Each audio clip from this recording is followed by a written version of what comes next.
Well, where are you? Are you in Virginia? I'm in Atlanta, Georgia. Oh, okay. And what are you doing down there? So this is where I grew up, and then I went to Hampden-Sydney. I went up there fall of 2004, graduated 2008. After I graduated, I came back to Atlanta for a year, and then when Chris Howard became the president in 2009, I was joined as his special assistant. So I spent 3 years working up there. Went to grad school at Duke, and then I've been back here in Atlanta for about 6 years. My family, my dad and I we have a wealth management firm that we do just financial planning. Do you work from home a lot, or is this a different world for you now? I mean, it's definitely different. I'm actually in the office right now. Okay. With a better internet connection, I thought it'd be better for the audio, but yeah, it turns out it was not that helpful. You were born in Atlanta or in the area? Yeah, I was born in Atlanta, grew up here. Okay. So why'd you want to go to Hampden-Sydney? I hadn't heard of Hampden-Sydney until my junior year of high school, actually. And then the coach from William and Mary is a guy named Tony Schaefer, and I wanted to go play basketball at William and Mary, so I sent him my tape, and he said, "Hey, Drew, you're not really good enough to play for me at William and Mary, but you should check out he had just joined William and Mary, so you check out my old school, Hampden-Sydney College in Virginia. They got a great coaching staff and some really good guys there on the team, and it's a great school." So he sent me to Hampden-Sydney, and I visited, and very quickly felt very comfortable with the place and loved the coaches and the players and the campus. At that point, I didn't know much else. Okay. So I was the first person from my high school to go there, not a ton of folks from Atlanta get up to Hampden-Sydney, but there's a few of us, every year. So you played ball in high school? Yeah. Played basketball in high school, and then at Hampden-Sydney I played as well. Okay. What were you? What was your position? I was a shooting guard, but I'm 6'5", so I was a pretty big shooting guard for the ODAC. So I was kind of a wing is really what I was playing.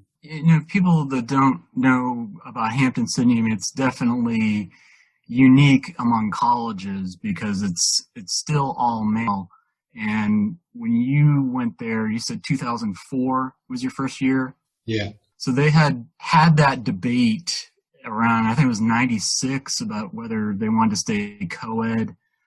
Was there any talk of changing that when you were there? No, we just kind of heard the rumblings by that point. I really didn't know that much about it till I kind of started interviewing General Sam and learned about what a big part of his presidency that was for him, that conversation. So it really wasn't on the radar. And then when I was working there, it's always present, but our real emphasis from the kind of the administration and faculty side was, all right, if we are all male, let's be a thought leader in this space on making good men and good citizens.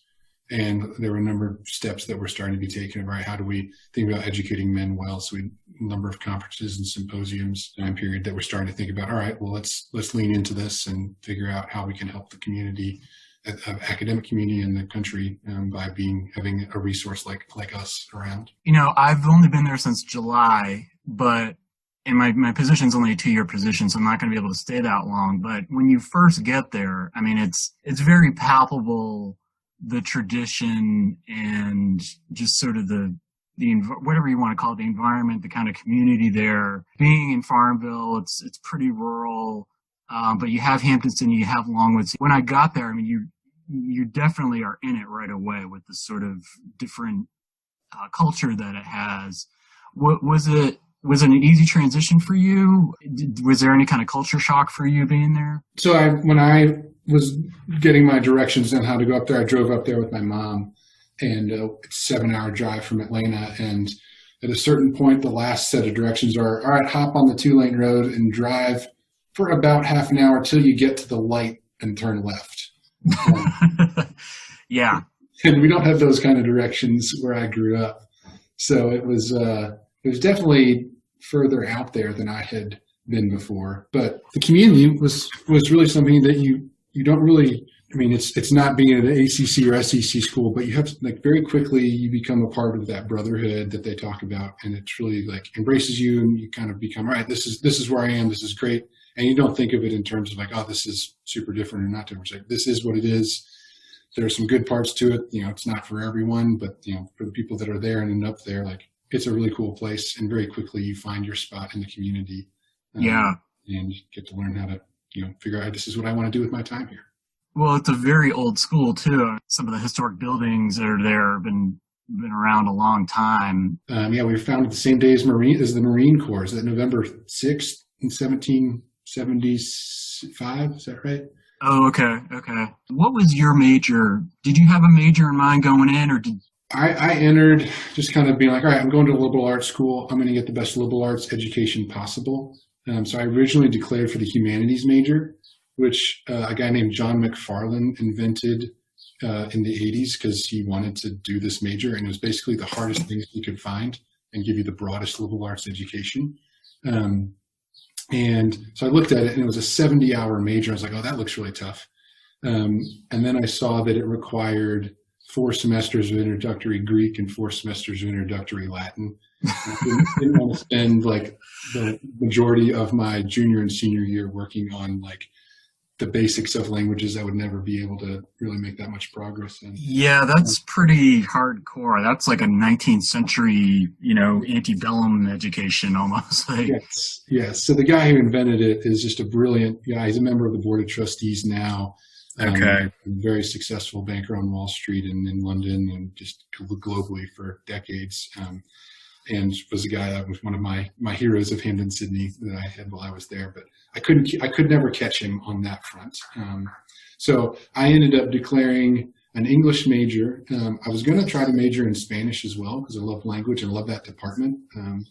But because I played basketball, I was not able to do a semester abroad in a English-speaking country, which is a requirement for a major there.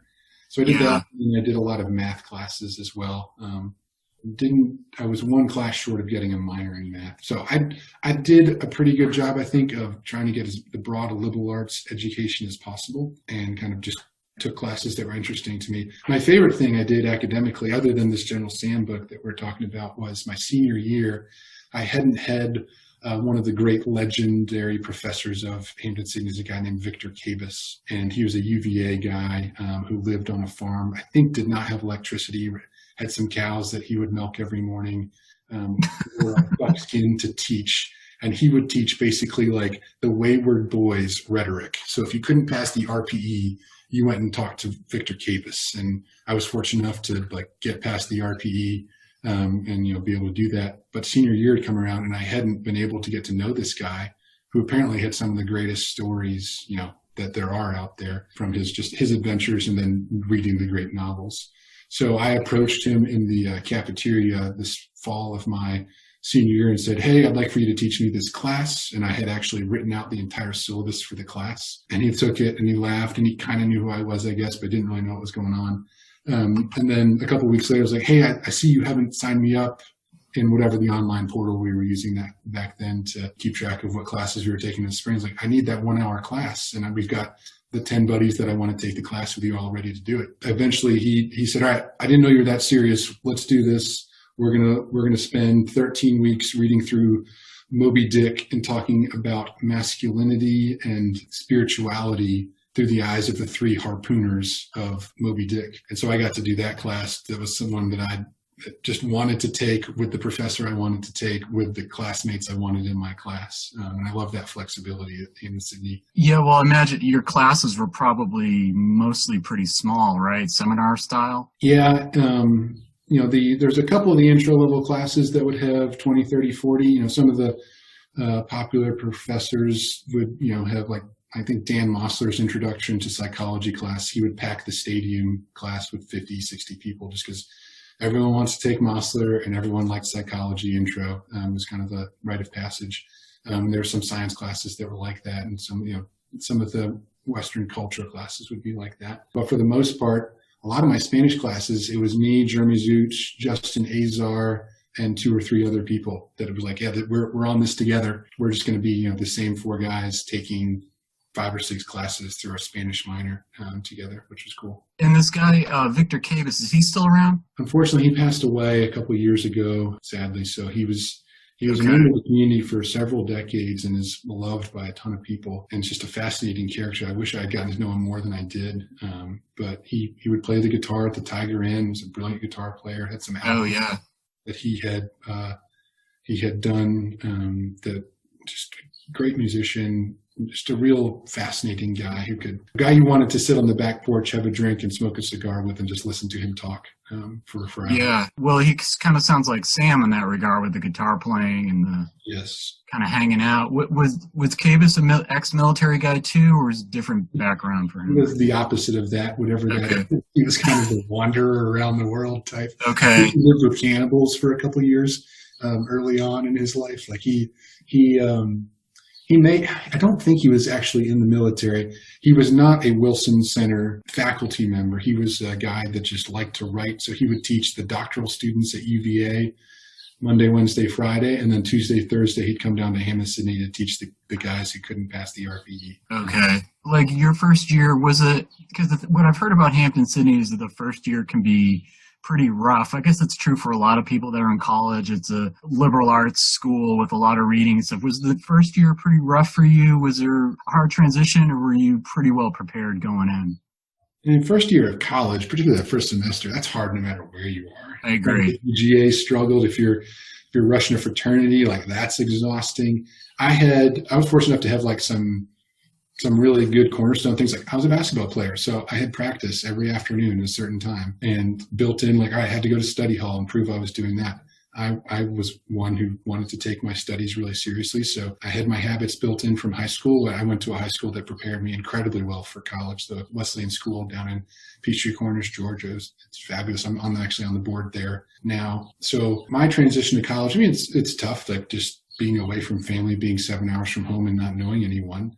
So I went through the challenges with that. But as a general rule, I found ways to get involved, and then being on the basketball team was a great anchor where I knew some upperclassmen that eventually became my best friends. Even to this day, one of my best friends is a guy who I played basketball with, and then I later on officiated his wedding a couple of years ago, and we're still in touch. So there's a lot of really quick, fast friendships that come. Hampden-Sydney is very hard, but I also think it's appropriately challenging, and it's not overwhelming if you're able to stay organized and keep your priorities in order. Like any school, they're trying to challenge you, but they're also there to support you if you need it. Well, and I mean, you don't seem like you were your average undergrad either. I mean, when I got, you were one of the first names I heard when I got there, and through your connection to Sam and having written this book. I mean, I don't think I've ever heard of an undergraduate who was working on a book while they were there. Kind of when did that begin? When did that process start, and when did you first meet Sam? I'm guessing you met him pretty early on. Is that true? I had some pretty good habits, but I was also like super nerdy, like not one that would be like having the most fun on Friday and Saturday nights kind of guy. So I just had like a little bit of extra time. So my sophomore year, Sam was teaching a class. There was a roundtable class that was like, he would handpick the guys that he wanted to be in his class. So he would have the student government leadership, the student court chairman, the student body president, the treasurer, the college activities committee head. Those are the 4 executive positions. I don't know if that's still that way, but that's how it was when I was there. And then presidents of fraternities and captains of athletic teams and that sort of thing would all be in that class. And my sophomore year, I was not the captain of that basketball team, but the captain, who's actually was my buddy I told you about, who's my good friend, had been in the class his junior year. So he didn't need to take that spot in the class. So I asked if I could take it. So that's where I met Sam, was fall of my sophomore year, where there's 12 of us sitting around the table, and I'm the young guy around, the luminaries of campus at that time, the older guys that you look up to, that all those guys are way cooler than me, way more popular and all that. The big, football player captains there. And it's like, all right, that guy could tear me in half if he wanted to. Right. And, so just, I was there sitting around the table, and Sam walked in. He was wearing overalls as he would, because he's a farm boy. I don't know if you figured that out. And he had his big pocket protector that had not just pencils and pens, but just like small pieces of paper that he would pick up and like, oh, I'll use that later. Just a different generation for sure than teaching. And he came in and he told a story about an assignment he was on when he was in Berlin when the wall was up, but after World War II, and he was working for the CIA, doing some operations there. And there was an agent who came up to him at his desk one day and said, hey, man, I need you to show up at the stroke of noon at this particular door and be ready to drive. And so he, General Sam the day before drove through town, making sure he knew like how to time it so he would pull up right at the stroke of 12 based on when he started, based on when the chime started. So he did it, and he said, all right, so I pulled up, and it's at the exact stroke of 12, the door opened, and he sprinted out, dove into the back of my car, and they proceeded to have like a high-speed chase through Berlin for an hour as he helped this guy escape. Eventually, he got him free. Never figured out what was in the briefcase he was carrying, but was told to help preserve peace for like future generations. And so that's how he told us that we better be on time. Right. No, I mean, he led a pretty interesting life, and at that point, when you met, I mean, he'd been college president. He'd been retired from that for a few years, but yeah, he seems like a guy that liked to tell a lot of stories. I'm guessing he did that a lot in class. Yeah, he had kind of been teaching off and on since like the late 50s, early 60s in military colleges at first, then at Longwood and Hampden-Sydney starting when he retired, I think in early 80s. He'd done about a decade of that. Then when he was president, he always taught a class or two on national security or military intelligence or something like that. And then the class that he taught me was basically the refined curriculum of 5 decades of teaching. So that's when I got to join in. And so I'm sure if you talk to any of those guys that were participants in the class before I got there, they'll have their own versions of it. But he loved to teach his lessons by using stories from his career, and then also supplement it with readings of great leaders and that sort of thing. So every class there'd be some story where I was like, I am not sure if I've seen that movie, but I think that someone has written a book about that at least. Just every story he has is like the romantic James Bond type story that you would imagine didn't really happen, but it's nice to meet the guy who actually did most of those adventures in real life. Yeah.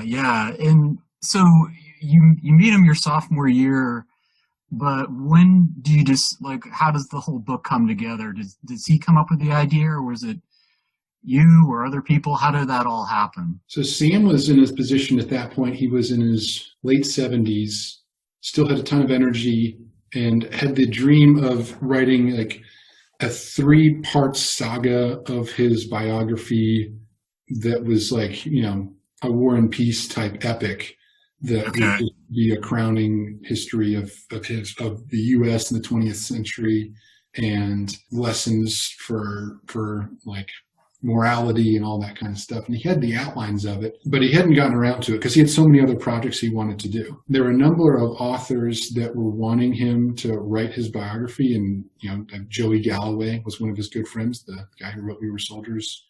Okay. So he was around frequently. There were a couple of the other, Charlottesville authors who would come down that were good friends of his, that he would ask to write his biography. And I didn't know any of that. I was just a sophomore kid who was trying to have as interesting a liberal arts education as possible. And they'd be like, oh, this guy's really interesting. And the summer before my sophomore year, my own grandfather, who was a World War II veteran, just a really interesting guy, had passed away unexpectedly of a heart attack. And I had been planning to write his stories as my senior thesis. And, just kind of had been shook by that and losing a man I loved a lot. My mom's dad was a wonderful man, Roger Bryant. And so I was a little bit aware of, this is something I want to do. But at the end of the semester, like two weeks before the end of the semester, I asked General Sam, hey, General Sam, I'd love to do an independent study with you next semester. And he said, okay, Drew, what do you want to do an independent study of? And I said, well, I just want to write down the stories that you've told us over the past few weeks. Didn't have that much of a plan. A couple of years later, when I talked to Victor Cabas, I knew if you're going to come to a professor and ask for a plan, you got to have it figured out. That's why I wrote the entire syllabus the next time I did this. So Sam said, all right, that's not how you approach someone if you want to write their stories. I was thinking you want to do my military leadership or my national security or international affairs. He had done independent studies over the years with a number of the great Hampden-Sydney guys. So I went back the next week and kind of had written out my outline of what I thought we could do. And it was basically, I wanted to write his stories from childhood through World War II. So that would get us kind of to, the end of World War II and have that be what it was. And he said, that's great. Here's kind of the arc of how I think my life works. Let's think of this as, we'll do this one semester. And if we do it right, then we can do 3 semesters. And if that works, then at the end of that, we'll have done the beginnings of what could later become the big project that he wanted to do. And we didn't know if it was going to be just a collection of essays or just the musings of an older man talking to a young guy about things he'd learned in life, or what it would end up being at that time. But we kind of knew we want to write down the primary stories that Sam remembered and referenced frequently from the first 21 years of his life. So that was how things started. It went really well. I was working with Lowell Fry, who was over in the rhetoric department. He was in the writing center with me, and he was one of my favorite rhetoric professors.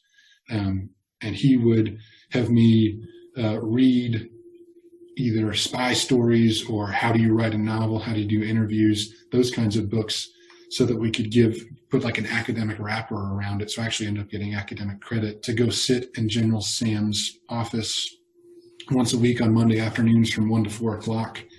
And we would just talk and I would just listen. That was kind of how it started. Was before podcasts, I would basically go do a 3-hour podcast with General Sam and just type out everything he said. Yeah, well, I'm reading it. I'm pretty close to being finished. I mean, it's a really good book and there's a lot of details. So I would imagine, since I don't know if you had really access to his papers, or were you just going off what he was telling you pretty much? So we wanted it to be something that was a project that I could handle, because I was not like you, where I'm a professional researcher or even really like any sort of accomplished writer. I had passed the RPE. That was about my biggest literary accomplishment. Yeah. So the run-on sentence was. So really it was kind of an educational process for me. So I did not think that I was in a spot where I could properly do the accessing all of the primary documents, because they've hired you to work 2 years on doing that. It was not something that I wanted to tackle in my free time as a college student around my basketball schedule and my rest of my academic schedule. Right. Just not something I had the skill set or desire to add to my skill set at that time. No, I mean, it's a full-time job for sure. Yeah. You've seen his, or what was in his basement or his house. I think there's a room at Hampden-Sydney that is now covering all that. Yeah. It's just intimidating. So we mostly did it based on what he remembered. His memory was so sharp in terms of how he wanted to tell these stories, because he'd been telling them for decades. There was very few things where he would be like, oh, I'd forgotten that. Let's talk this through. Every now and then we come across that, but it was really, all right, what stories do I have that I tell about my time during World War II? What do I have about the time where we were, I was in the CIA in Berlin? What do we have about the time as president of Hampden-Sydney College? What were his primary vignettes that he would have and pull out as lessons that he would tell people? So we built it around that framework, and then added narrative to make sure that it would flow as a story and a biography. So was a lot of it, so you're transcribing what he's telling you as he's telling you these stories, right? So you must have been pretty good then at being able to keep up with them. I mean, you must have known how to type and listen and all that good stuff. I was a pretty good typer. I was the generation that grew up in the late 90s with AOL Instant Messenger. So I think that's like the fastest typing generation on a keyboard that there is in America. So also this like drilled me. I was at like probably typing like, I don't know, like 150 to 200 words a minute. I could fly. Oh, wow. Wow. It was like an athletic event for me to keep up with him as I was typing. So I was almost able to keep up typing as he was speaking. And then I had, a little bit of shorthand that I would add here and there to go back and fill in later kind of stuff. I was doing it mostly typing. I tried recording. Recording technology is not where it is now. I did a couple of them, and I honestly got so bored listening to it the first couple of times. I was like, I'm not going to enjoy doing this if this is the way that I do it. I need to be doing this while beginning the writing process while we're in class. I'm not going to go back and do a second 3-hour session once a week and where I'm transcribing it and then go back into that transcribing and turn it into an actual document that I'm willing to present to my rhetoric professor, Dr. Fry, for him to tear apart if, with, hey, this doesn't look good. This could be better here. Oh, I like this. Let's build this. And I had two professors that I was trying to make sure that I could present something to them that they would be pleased with. Well, that's really good for you in terms of writing a book. If you can transcribe everything the first time, essentially, not have to go back, because it's certainly not a skill that I have. So, I can do recordings. I can listen to them later. When I'm taking down notes and stuff, I'm pretty slow. So, as a historian, I'm good at navigating research and collections and stuff and finding stuff that way. But it sounds like you had a very different skill set from a lot of historians. I don't think I've ever met anyone who can type 200 words a minute. That might be a bit of an exaggeration. Well, still, but you're 3 hours, so you had a lot of material after each week. Did you sort of try to go in some kind of chronological order, or did he kind of skip around? How was he in terms of his recall and organizing these sessions? Yeah, a couple of things there. So you had mentioned the difference between you and me. My goal was to get it done. I didn't really care about 100% accuracy because I knew we were just telling stories. Sam's perspective, Sam's memory through history of how he wanted to share it. That's what I wanted, was Sam. I wanted to capture Sam more than making sure that the movement of some military unit was corroborated based on the facts of the National Archive. Right. There's value obviously huge value in having things precise, but the project I was working on was, I only have a limited amount of time with this man. I quickly discovered that I had stumbled across something that a number of very influential people had been encouraging me to do for a while and hadn't been able to. And the fact that I was a student and had been trying to do it had captured his attention enough to get started.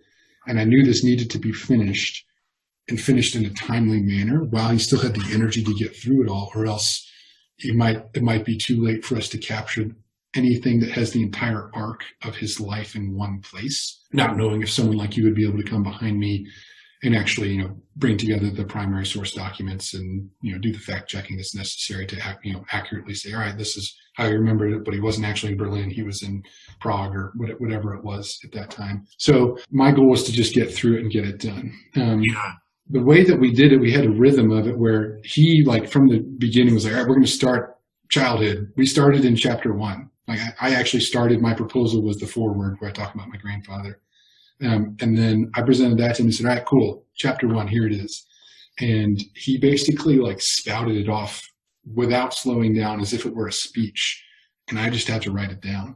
Occasionally I would stop him and say, all right, let me ask you a little bit more about this or a little bit more about that.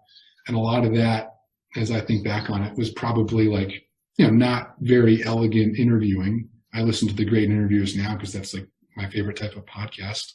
And people that are really good at that have a skill that they've honed over time. And I was just learning that skill existed at that time, and I did not have it. So we would talk every Monday, and then on Friday, and out of that, I would type up somewhere between 20 and 30 pages of notes. So it would be somewhere between 5,000 and 10,000 words that we would type up during that time. Each week.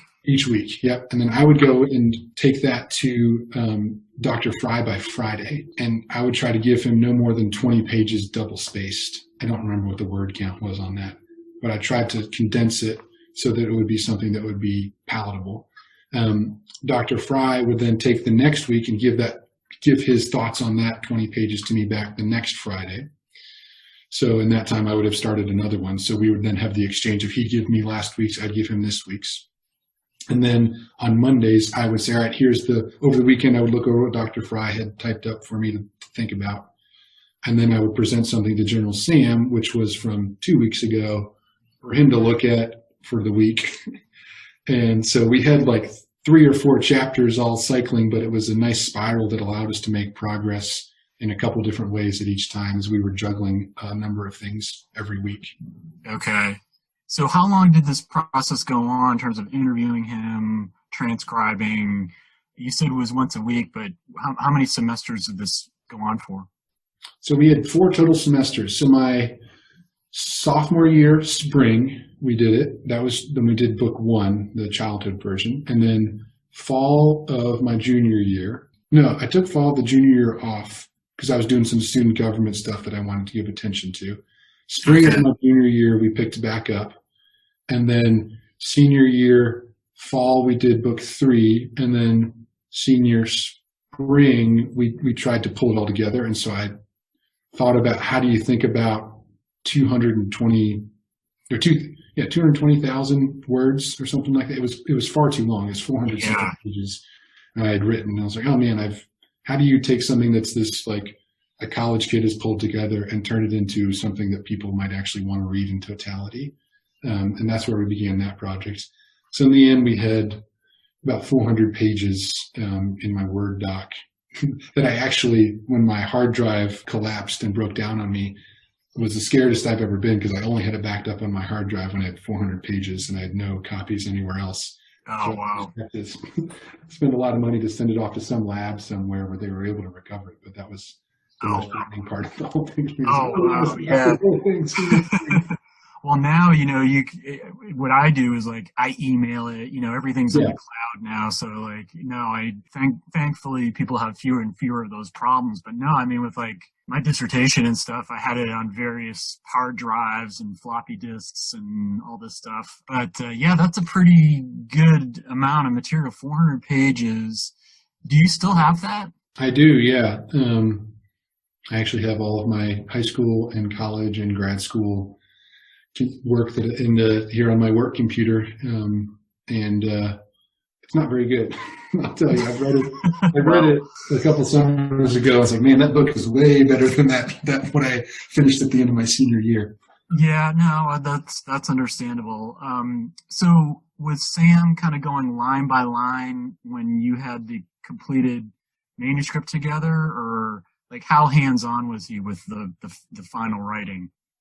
So after I graduated, I told you I went down to Atlanta for a year, and then came back up to work at the college as the special assistant to President Chris Howard. Chris, I don't know how much you know about him, total rock star, Harvard Business School, Rhodes Scholar, Division I football player, helicopter pilot, all that. Okay. And he, when he found about the project, encouraged me to find a way to leverage the Hampden-Sydney Alumni Network to get it done in a way that would be really like a valuable treasure for the community. So I just had access to the whole alumni network and said, all right, who's the best person to help me take this sort of manuscript and turn it into something that's readable? And so I found 3 or 4 people who worked in the publishing industry, and ended up finding someone whose wife had time and the expertise to work with me on looking at it as a whole. And really, we did six times through it, where most of what we did was removed anything I had ever written, and that's what made it much better. Was, all right, how do we get this commentary out of here and just let the story speak for itself? And how do you take a paragraph and write it in a sentence? How do you take a chapter and write it in a paragraph? And that was a really cool exercise. That took about 2 years of just, all right, we'll roll through this. Eventually got to the draft, to the point where I had it down to a point where it was manageable as a book. Gave it to Dr. Fry to look at again. Dr. McClintock, you may know from Hampden-Sydney community, took a look at it. And then a couple other people, including General Sam, read through it and kind of said, all right, this looks good. Let's adjust this. Or, oh, no, I don't want to say that.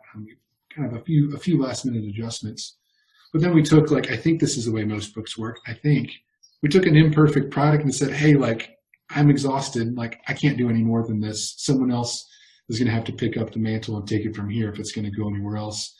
I'm going to publish this, get it out there so people can read it and appreciate this man while he's still around to kind of enjoy the comments that come from it. So he was at that time in his mid-80s, took about 7 total years from start of the project to finish.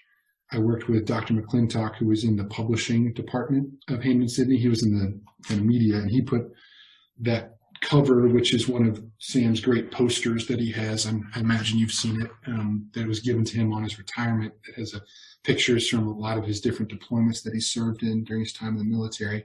So it's kind of a biography in itself on the cover. His title, name, and then figured out how to, that was another master's level class, and just what does it take to typeset and print a book. I think now you can go on Amazon and just upload the words and they'll automatically do it for you. But we were still there where it's all right, we can use some Kindle publishing options. And we did that for the way we printed it. we're not able to just automatically do it. So I had a lot of help on how we designed that, and I learned a lot too through that process. It's definitely an education when you try writing something long form like that with a book. And what you tell me sounds familiar. Also, the part where you kind of say, well, we can't get this perfect. We just got to get it finished. Yeah. And, they say like every great book isn't finished, it's abandoned, or whatever that saying is. And that's kind of true for a lot of things. You just got to say, okay, I've done enough, and I got to let someone else look at it or wrap it up. But like you say, I mean, Sam was getting on in years, so you certainly wanted to have it done so that he could see the finished product and enjoy that. In terms of these conversations, like, I mean, the book, it does a good job of, I think, balancing the detail of his life, because he did so many different things in his career, but you also kind of keep the narrative moving, and there's some good stories. How kind of personal did he get? Because one thing I'm having, I don't want to say trouble, but when I'm going through his papers, there's not a whole lot of Sam's inner workings, if you want to call it that. Like, he seemed like he kept things pretty close to the vest in terms of kind of his private, not always his private life, but just sort of his own way of thinking about the world. To put it kind of simply, he seemed like he was kind of a doer, and he didn't get super introspective. But maybe I'm wrong. Like, what was your kind of take on the inner Sam, if you want to call it that? Yeah, I agree. In the print form, it's hard to find record of that. But anyone who took a class with him will tell you the best parts of class were when he said, "All right, boys, pencils down." Okay. And then he got real with people. And I think that's how he taught classes, and that's kind of how he thought it through life. Was he didn't want to be tied, wanted to be able to talk freely about things without the, having put that introspection on paper. But he was constantly thinking about introspection. How does this place himself in history?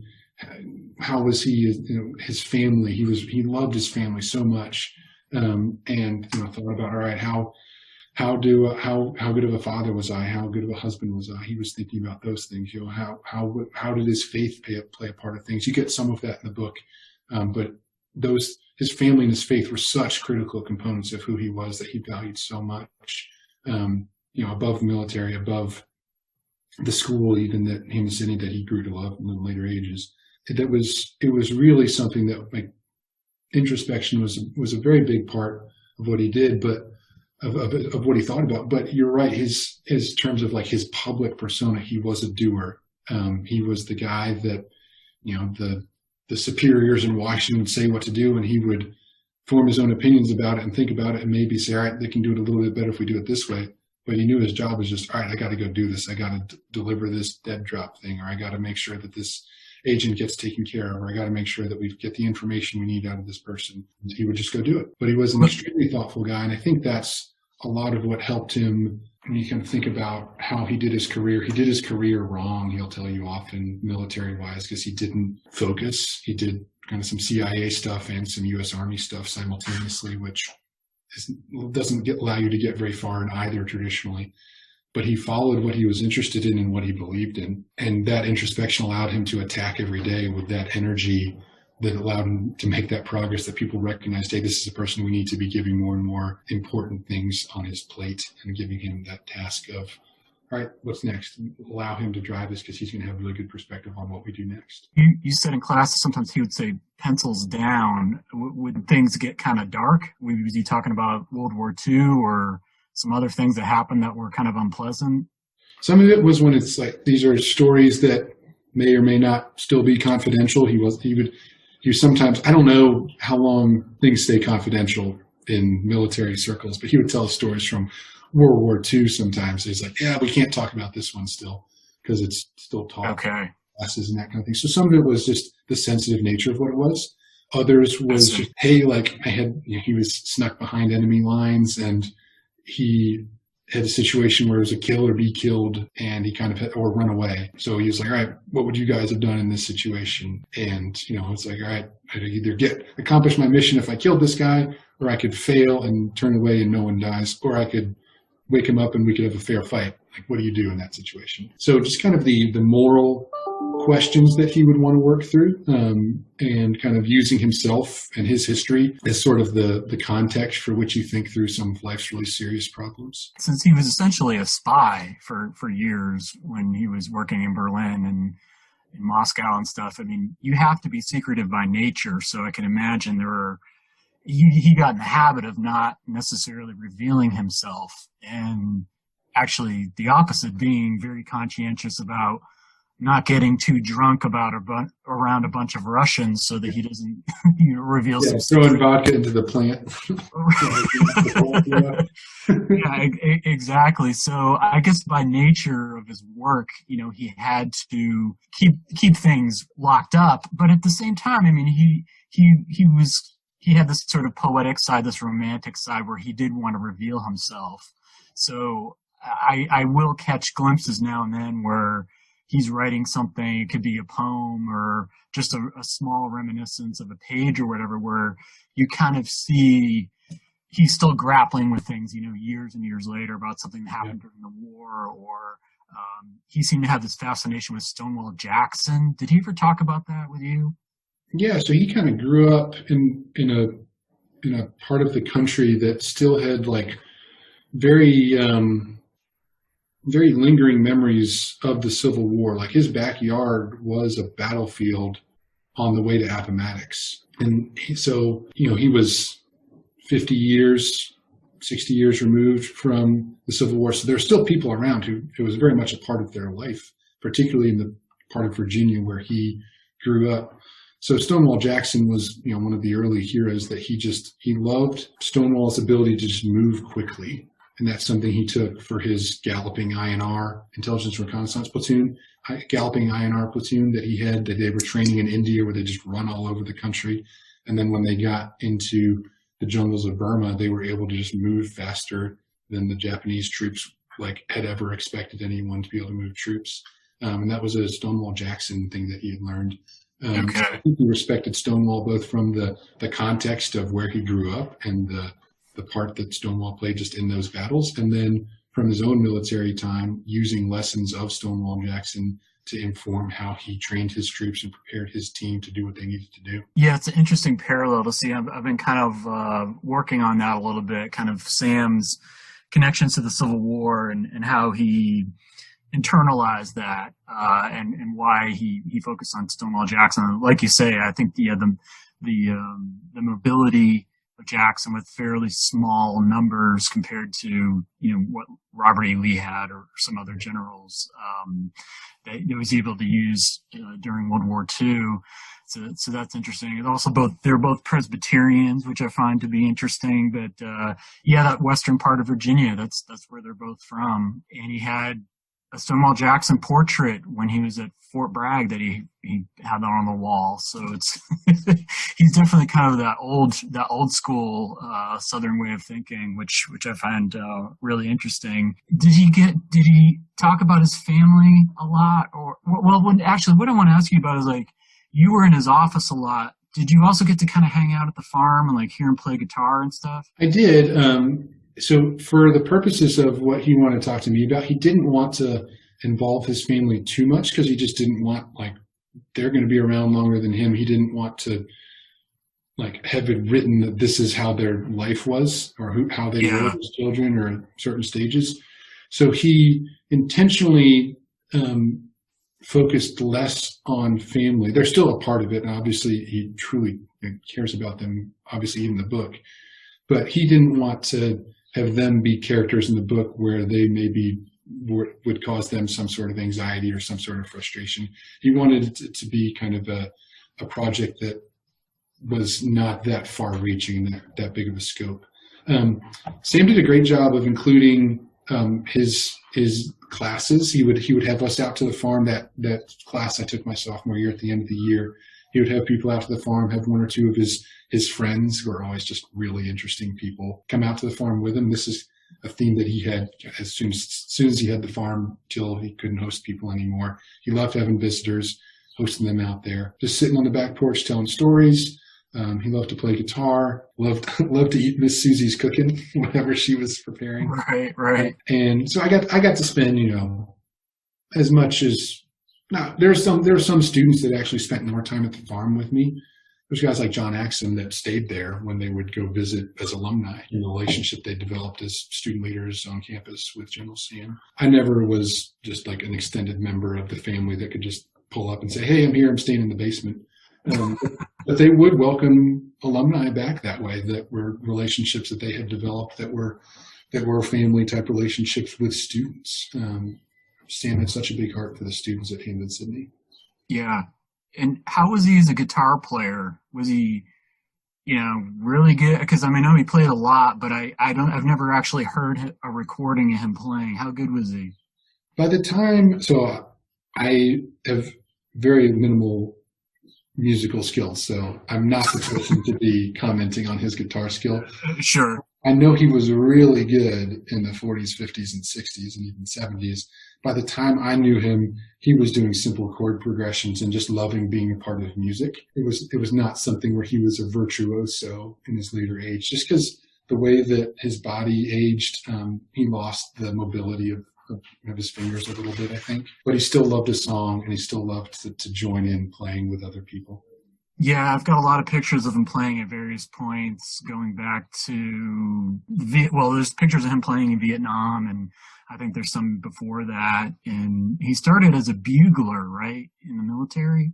Yeah, that's how he got into the National Guard, when he was the bugler for that unit that he joined when he walked 6 miles in the rain after Churchill's speech.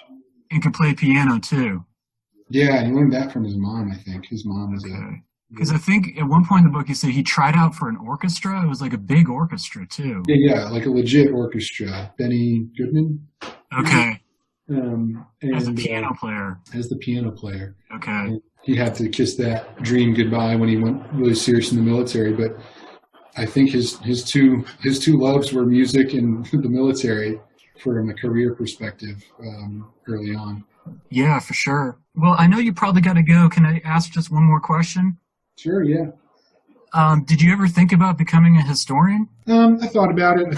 I've thought about a number of different things, but I think for me, I see the value of the historian is really in being attention to the details and like working for 2 years on a project to gather all the archives like you're doing. And I totally value that, but that's not really where my skill set is in that type of detail on that type of project. I'm more of the let's get this done so that there's hopefully a better resource for people like you to come behind and get the history right, and then also get it out there so that people appreciate this man while he's around still. I think the book, I would, during my time working at the school after it was published and then even beyond there, I think a lot of people were able to connect with him in a way that they wouldn't otherwise have been able to, which is, I think, a really neat gift to be able to give Sam, is just appreciating him for all he did for our country and for Hampden-Sydney College as well. He did a lot for that school. But he's, like a number of his generation, of those great men and women of that generation, he did incredible things, but he did it under the radar. So you or I, unless someone takes the time to really dig in and discover, like, oh, this guy was around and helped found Delta Force, like this particular relationship with Moscow wouldn't have worked if we hadn't had this guy in place. And he's like not in the portrait gallery of Washington, D.C. I think he might be in the background with 1 or 2 photos I found in one museum with Kennedy's administration, where he was like on the rung outside of the Situation Room. He was just kind of an anonymous figure who really helped shape the global political history of the 20th century. And it's really cool just to have that started. But yeah, I thought about academia. I thought about a lot of things. I think like a lot of Hampden-Sydney guys, I've got a lot of interests. I'm really glad I was able to scratch that itch it took me about 7 years from start to finish. I might go back to doing more later on, but for now, I think I'm probably done with my turn as a historian. Okay. Well, you should be congratulated. It's a really good book, and just the whole project and this relationship you have with Sam is pretty unique. And I think it speaks a lot to liberal arts education. I think in a lot of ways it kind of prepares you for anything. And, you seem like you're a pretty structured guy in high school, but it sounds like Hampden-Sydney was a really good fit for you. Yeah, I think I really was very fortunate to end up at Hampden-Sydney, and I think it kind of found me as much as I found it. Yeah. And then the experience that I had there where I just kept saying yes to opportunities that showed up at Hampden-Sydney and ended up being able to do some things that are really cool and have shaped who I am today and helped me grow into the man I've become, which I'm really grateful for. And I don't think they can happen just anywhere. They can happen in a lot of places, but I'm really grateful for the particular sequence that allowed me to be at Hampden-Sydney, meet General Sam, and then get to convince General Sam to spend two or 3 years just spending time with me and letting me get to know him better. So yeah, for the place and the man. Yeah, that's great. And I think at this point now with the project, I mean, I've done a lot of the processing and organizing, but I think now is kind of the time to get the word out about who Sam was, because honestly, I didn't know who he was until I got the job. But, between your book and the collection and just what you can do on the internet now in terms of outreach and getting the word out, I now try to get people interested in this and have them do research and, kind of get into the next phase of his legacy, which is, we've got the papers, the primary sources are there. So just let researchers in that want to do World War II, that want to do Vietnam, that want to do education, because he was president for 8 years. So there's a lot of stuff. Do you ever get back at all to Hampden-Sydney? I do. I've got a number of friends who are still working at the school, faculty members, staff members, coaches. The head basketball coach was one of my bitter rivals from when I was playing. He went to another school. Oh, yeah. Awesome. I like Caleb a lot and support them how I can down here from Atlanta when they do recruiting down here. Yeah. And, the admissions office is great. The guy who recruited me still works there, Jason Ferguson. And, I'm still in touch with folks that, some of my best friends are the people that I met while I attended and then worked at Hampden-Sydney. And they're not all still at Hampden-Sydney, but we still have that as kind of the point where we connected. So whether we're in New York or Pittsburgh or California, we still have that as kind of the connecting point that grounds us and brings us together. If things are back to normal in the fall, do you think you'll be back to visit? I might. I haven't thought that far ahead, man. No, I understand. Most things are back to normal in the fall, and it would be great to be back up there for a football game or just to see people and visit the Wilson Center up there. I love to support those guys when the work they're doing around leadership and educating men and good citizens. We'll see. If I do, I'd love to catch up and meet you in person. Yeah. Well, I'll be on the 4th floor. We got the whole room dedicated to processing, but now they've got a full-time archivist who she's trying to put together a special collections department. But Sam's papers are the biggest collection, so it's definitely a foundational collection for the college. And I think it's going to bring in related stuff. We had a person who wanted donated a collection of Merrill's Marauders material, a guy down in Kentucky. We got the Young Republicans who want to donate a collection. So I think pretty soon it could be kind of an embarrassment of riches, and they're just going to be swamped with papers. But that's a good thing to a certain degree. But obviously, things need to get back to normal, and I'm looking forward to getting back out there and work more on the papers. But I'm glad I was glad I could talk to you, and I think I'm trying to create a series out of this, talking to people that knew him, have an oral history going, and just find out more. And this is really helpful, Drew. So I appreciate it a lot. If you need any help with anything, I'm happy to be a resource for you. Sure, thanks, and thanks for recording this. that was very nice of you. So just send it on whenever you get a chance. All right, will do. All right, thanks a lot, man. Take care.